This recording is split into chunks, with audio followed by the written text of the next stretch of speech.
तो चलिए दोस्तों वीडियो की शुरुआत करते हैं। सबसे पहली कंपनी की बात करते हैं। पहली कंपनी का नाम है इन्फोसिस लिमिटेड। बट इसको डिस्कस करने से पहले अगर आपने अभी तक चैनल को सब्सक्राइब नहीं किया है तो चैनल को सब्सक्राइब करके बेल आइकन को प्रेस कर लो ताकि आने वाली वीडियोस के भी नोटिफिकेशंस आपको मिल सके। और एक डिस्क्लेमर भी है, जो भी न्यूज़ एंड अपडेट्स हम लोग कवर करेंगे वो सारी एजुकेशन पर्पज़ के लिए हैं, सीखने के लिए हैं। तो इसको किसी भी तरह का इन्वेस्टमेंट एडवाइस मत समझना, आप खुद से भी रिसर्च और एनालिसिस कर सकते हैं। तो चलिए दोस्तों वीडियो की शुरुआत करते हैं। अब बात कर लेते हैं इन्फोसिस से रिलेटेड कुछ इंपॉर्टेंट न्यूज़ एंड अपडेट्स के बारे में।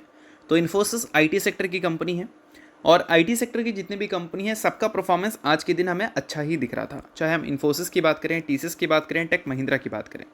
इनफैक्ट आईटी कंपनी में आज के दिन एक रैली दिखा था। इस वजह से निफ्टी आईटी इंडेक्स हमें 1.75% की तेज़ी दिखाती हुई नजर आई। निफ्टी आईटी इंडेक्स में 10 आईटी कंपनी में से 8 आईटी कंपनी आज के दिन पॉजिटिव में क्लोज हुई और सिर्फ 2 आईटी कंपनी ऐसी है जिसमें आपको डिक्लाइन देखने को मिला। ठीक है, अब इतनी ज़बरदस्त तेज़ी के पीछे का रीज़न क्या था? तो किसी एक रीज़न की वजह से ये सारी कंपनी नहीं गई है। सभी कंपनी से रिलेटेड कुछ ना कुछ हमें पॉजिटिव न्यूज़ सुनने को मिला है। टेक महिंद्रा की बात करें तो इस कंपनी ने अपने Q1 के अर्निंग्स अच्छे रिपोर्ट किए हैं, जिसपे प्रॉफिट्स 28.4% से हमें ग्रो करता हुआ नजर आया है। और इसके अलावा रेवेन्यू फ्रॉम ऑपरेशन 17.7% से हमें ग्रो करती हुई नजर आई है ईयर ऑन ईयर बेसिस पे। और अगर हम डॉलर के टर्म के हिसाब से बात करें तो ईयर ऑन ईयर बेसिस पे ये भी 2.2% से ग्रो किया है। सॉरी, सिक्वेंशियली 2.2% से ग्रो किया है और ईयर ऑन ईयर बेसिस पे 6.1% से ग्रो किया है। और एसएल टेक्नोलॉजीज से रिलेटेड भी न्यूज़ है। एसएल टेक्नोलॉजीज ने साइन किया है 7 ईयर का agreement with guardian life insurance company of America. ठीक है, और इस कारण ये कंपनी में भी परफॉर्मेंस आपको अच्छी देखने को मिली है। टीसीएस से रिलेटेड भी रिसेंट टाइम में एक खबर हमें देखने को मिली थी। एबीबी के साथ उन्होंने पार्टनरशिप वगैरह किया था, अपने कोलैबोरेशंस को उन्होंने एक्सपैंड किया था। ये सारी चीज़ें पिछले कुछ ट्रेडिंग सेशन से हमारी आईटी कंपनी को ऊपर ले गई हैं और उसी का मोमेंटम आज भी इन्होंने फॉलो किया है। अब इसमें इन्फोसिस की बात करें तो इन्फोसिस अभी 52 वीक हाई से 36.5% नीचे है। रिसेंट टाइम में एक अच्छी रिकवरी तो नहीं बोल सकते हैं, बट हाँ एक डिसेंट रिकवरी हमें ज़रूर देखने को मिली है हमारी इन्फोसिस में। और इस रिकवरी की वजह से ये 36.5% का नंबर दिख रहा है, अदरवाइज ये 40% से ज़्यादा दिख रहा था। अब इन्फोसिस के आने वाले जो अर्निंग्स हैं वो बहुत ज़्यादा इंपॉर्टेंट हो जाते हैं, क्योंकि इन्फोसिस के अलावा जो बाकी की टेक कंपनी है, चाहे हम बात करें टीसीएस की, एचसीएल टेक की, विप्रो की, टेक महिंद्रा की, एलटीआई माइंट्री की, सभी ने अर्निंग्स अपने अच्छे रिपोर्ट कर दिए हैं इस Q1 के। तो एक्सपेक्टेशन जगेगा ना कि आने वाले क्वार्टरली रिजल्ट इन्फोसिस के भी हमें अच्छे देखने को मिल सकते हैं। और इन्फोसिस के आने वाले क्वार्टरली रिजल्ट हमें 23 जुलाई को देखने को मिलेंगे। इस दिन कंपनी के अर्निंग्स तो आएंगे, बट अर्निंग्स से पहले एक्सपेक्टेशंस ऑलरेडी आ चुका है कि मार्केट क्या उम्मीद लगाकर चल रही है। अगर आपको इन्फोसिस के अर्निंग्स एस्टिमेट देखने हैं तो कमेंट कर देना इन्फोसिस, नेक्स्ट वीडियो में इसके अर्निंग एस्टिमेट को हम लोग समझ लेंगे। ठीक है, अब इसके बाद एक और बड़ी खबर की बात कर लेते हैं जो कि कंपनी के शेयर होल्डिंग पैटर्न में हमें देखने को मिलेगा। लेटेस्ट कंपनी का Q1 का शेयर होल्डिंग पैटर्न अपडेट हो चुका है, जहां पर प्रोमोटर ने अपने स्टेक्स डाइल्यूट किया है, ऐसा हमें देखने को मिलता है। और प्रोमोटर के साथ एफआईएस ने भी और डीआईएस ने भी अपने स्टेक्स को डाइल्यूट किया है। प्रोमोटर का स्टेक पिछले क्वार्टर में 14.38% तक गिरकर 13.82% पे आ चुका है। एफआईएस की बात करें तो 28.45% स्टेक उनका था, गिरकर 27% तक आ चुका है।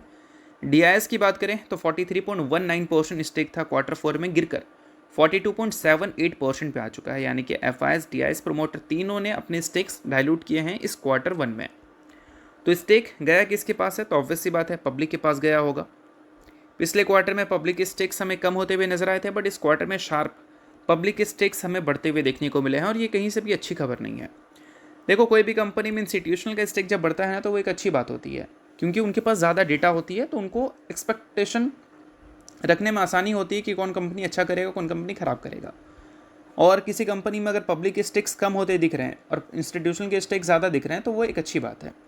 और किसी कंपनी में अगर पब्लिक के पास स्टेक्स बढ़ते जा रहे हैं तो इसका मतलब इंस्टीट्यूशन उसमें ज़्यादा इंटरेस्ट नहीं रखी है, स्टेक्स पब्लिक को चिपकाया जा रहा है। ये चीज़ें, तो ये सारी चीज़ें हैं जो कि इन्फोसिस से रिलेटेड आपको नोट करनी है, जो अभी कंपनी के शेयर होल्डिंग पैटर्न में हमें देखने को मिल भी रहा है। बाकी कंपनी के अर्निंग्स जब आएंगे तो उसके बाद भी हम लोग कंपनी को थोड़ा डिटेल में एनालिसिस करेंगे। सो अब दोस्तों वीडियो में आगे बढ़ने से पहले बात कर लेते हैं सेबी रजिस्टर्ड टेलीग्राम चैनल के बारे में, जिसको आप ज्वाइन कर लो। लिंक इसका डिस्क्रिप्शन में दिख जाएगा। ज्वाइन करने का सबसे बड़ा बेनिफिट ये है कि जिस हिसाब से मार्केट में अप्स एंड डाउन दिख रहा है, ऐसे टाइम पे हर दूसरी कंपनी के एनालिसिस बहुत ज़्यादा इंपॉर्टेंट है। तो यहाँ पर आपको सभी कंपनी के टेक्निकल्स को एनालिसिस कर अपडेट होता हुआ देखने को मिल जाता है, जो कि हर किसी के लिए काफ़ी ज़्यादा यूज़फुल है। और इसके लिए आप चैनल को ज्वाइन कर फ्री में आप चेकआउट भी कर सकते हैं इन कंपनी के प्रॉपर टेक्निकल्स, जिससे आपको आइडिया लगेगा कि अभी इन कंपनी में क्या चल रहा है। तो without wasting any time, link description में है, लिंक की तरफ जाकर चैनल को फ्री में ज्वाइन कर लो। तो चलिए इसके अलावा बात कर लेते हैं अगली कंपनी के बारे में, जिसका नाम है दोस्तों पेटीएम। पेटीएम दोस्तों कंसिडर कर रही है पहली बार बोनस।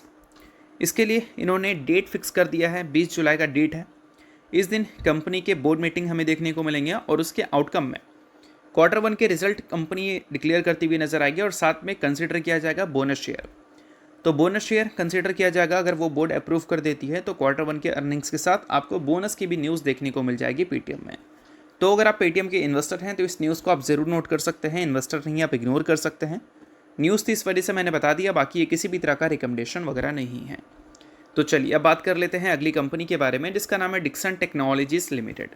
आज के दिन डिक्सन टेक्नोलॉजीज का परफॉर्मेंस कुछ खास अच्छा था नहीं, बट यही कल के दिन की बात करें तो डिक्सन का परफॉर्मेंस काफ़ी कमाल का था। और सिर्फ डिक्सन का ही नहीं, काइनेस टेक्नोलॉजीज़ की भी परफॉर्मेंस काफ़ी कमाल की थी और जितने ईएमएस कंपनी हैं उनकी भी परफॉर्मेंस काफ़ी कमाल की थी, क्योंकि गवर्नमेंट ने 1.9 लाख करोड़ का कैपिटल आउटले किया है सेमीकंडक्टर और मोबाइल मैन्युफैक्चरिंग को बूस्ट करने के लिए।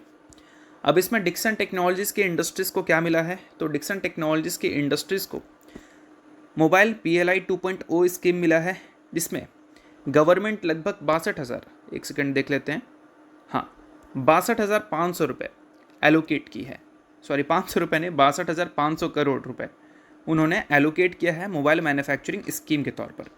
अब इसमें डिक्सन जैसी कंपनीज़ को क्या फ़ायदा होगा, देखो डिक्सन टेक्नोलॉजीज़ के जो आप रेवेन्यू देखते हो ना, उसमें आधा से ज़्यादा रेवेन्यू मोबाइल डिवीज़न से ही आता है, मोबाइल को मैन्युफैक्चरिंग करने से आता है। और PLI स्कीम्स गवर्नमेंट क्यों इंट्रोड्यूस करती है, ताकि मैन्युफैक्चरिंग्स को बढ़ाया जा सके। गवर्नमेंट टारगेट देती है कि आप इतना मैन्युफैक्चरिंग करोगे तो हम आपको इंसेंटिव देंगे। अब इसमें 2 प्लस पॉइंट होता है, गवर्नमेंट के टारगेट्स अचीव होते हैं तो कंपनीज़ को इंसेंटिव मिल जाती है और साथ में देश की जो मैन्युफैक्चरिंग हब है उसको भी एक बूस्ट मिलता है। तो फिलहाल गवर्नमेंट का फ़िलहाल फोकस ये है कि मोबाइल एक्सपोर्ट को काफ़ी ज़्यादा बढ़ाना है आने वाले कल में। इस वजह से वो मोबाइल स्कीम को लेकर PLI इंट्रोड्यूस करती रहती है। और अब उन्होंने सेमीकंडक्टर से रिलेटेड भी चीज़ें सुना दी हैं, इस वजह से काइनेस भी खुश हैं। अब डिक्सन टेक्नोलॉजीज़ की दोस्तों बात कर ही रहे हैं तो वैल्यूएशन वाइज ये कंपनी अभी देखोगे तो 5 साल के लोवेस्ट लेवल पे आपको देखने को मिल जाएगी। और ऐसे टाइम पे डिक्सन से रिलेटेड 2 बड़ी खबर अगर हमें सुनने को मिल जाए जो कि कंपनी के अर्निंग्स पोटेंशियल को बढ़ा सकती हैं, तो फिर ये वैल्यूएशन अट्रैक्टिव ऑटोमेटिक लगने लगता है। देखो अभी डिक्सन टेक्नोलॉजीज़ में इतना वैल्यूएशन करेक्ट क्यों हुआ था, क्योंकि मार्केट यही एंटिसिपेट कर रही थी ना कि मार्च के महीने में इनका PLI स्कीम खत्म हो जाएगा, एक्सपायर हो जाएगा मोबाइल वाला, तो इस वजह से आने वाले कल में ग्रोथ वैसी नहीं होगी जैसी पहले हमें देखने को मिलती थी। और इस वजह से मार्केट ने रिएक्ट किया और अच्छा खासा डिक्सन टेक्नोलॉजीज़ को तोड़ दिया, और ये एक तरह से फेयर भी है। बट अब डिक्सन टेक्नोलॉजीज़ को PLI 2.0 का बेनिफिट मिलने जा रहा है, तो जो मार्केट उम्मीद कर रही थी कि आने वाले कल में ग्रोथ हमें पहली जैसी देखने को नहीं मिलेगी, वो उम्मीद चेंज अप हो जाएगा। तो मार्केट चेंज कर भी चुकी है। 2027 के सेकंड हाफ से रिकवरी की पूरी एक्सपेक्टेशन है बाज़ार की। अब इसमें तड़का लगा है वीवो का। वीवो के साथ जो इनका जॉइंट वेंचर हुआ था उसको गवर्नमेंट ने अप्रूवल दे दिया है। तो यहाँ पर मेंशन किया गया है कि डिक्सन टेक्नोलॉजीज मैन्युफैक्चर कर सकती है वीवो के additional 20 million smartphones in 2027 financial year, और 2028 और 29 में हर साल 20 मिलियन यूनिट्स ये मैन्युफैक्चरिंग कर सकती है। तो इससे इनके प्रोडक्शन वॉल्यूम्स बढ़ जाएंगे, जो कि काफ़ी ज़्यादा अच्छी बात होगी। और ब्रोकरेज हाउस के हिसाब से ये जो वीवो है वो 30,000 करोड़ का एडिशनल अपॉर्चुनिटीज़ देगी डिक्सन टेक्नोलॉजीज़ को रेवेन्यू में। तो ये एक तरह से डिक्सन टेक्नोलॉजीज़ के लिए हर तरफ से विन विन सिचुएशन बन जाता है। गवर्नमेंट तो सपोर्ट कर ही रही है, बट जो कंपनी के साथ इन्होंने जॉइंट वेंचर का फॉर्मेशन किया है वो कंपनी आने वाले कल में एक मैसिव ग्रोथ इनको दिखा सकती है। तो इस वजह से ये चीज़ें बहुत अच्छी बन जाती है डिक्सन के लिए। अब डिक्सन के अगर आपको टेक्निकल्स को देखना है तो यूट्यूब पे तो नहीं मिल सकता due to SEBI regulation, but SEBI registered research analyst के टेलीग्राम चैनल पे आकर सेबी रजिस्टर्ड रिसर्च एनालिस्ट के द्वारा टेक्निकल को प्रॉपर एनालिसिस कर वहाँ पर अपडेट किया जाएगा, जिसको देख सकते हैं आप और समझ सकते हैं कि आने वाले कल में डिक्सन से आप क्या एक्सपेक्ट कर सकते हैं। और किसी भी तरह का डिक्सन से रिलेटेड या किसी दूसरी कंपनी से रिलेटेड क्वेरीज हैं तो वो भी क्लियर कर सकते हैं। तो लिंक आपको डिस्क्रिप्शन में दिख जाएगा, लिंक के थ्रू जाकर चैनल को बिल्कुल फ्री में आप ज्वाइन कर सकते हैं। अब बात कर लेते हैं डिक्सन के और एक पॉइंट के बारे में, और वो पॉइंट ये है कि मैक्वायर ने जो रेवेन्यू एस्टिमेट रखा था 2027, 28 और 29 के फाइनेंशियल ईयर को लेकर, उसको उन्होंने बढ़ा दिया है।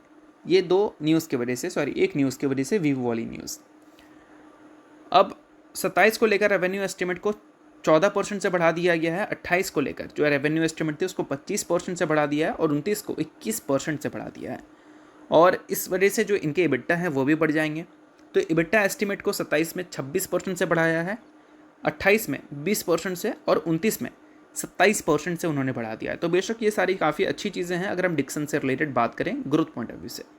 तो इन सारी चीज़ों को आप नोट कर चल सकते हैं अगर आप डिक्सन के इन्वेस्टर हैं। बाकी चीज़ें सिर्फ एजुकेशन पर्पज़ के लिए हैं, किसी भी तरह का रिकमेंडेशन नहीं है, तो आप खुद का भी रिसर्च और एनालिसिस कर सकते हैं। तो होप करता हूँ ये वीडियो आपको अच्छा लगा और लाइक कीजिए, पहले बार सब्सक्राइब कीजिए। वीडियो के लिए बहुत बहुत शुक्रिया।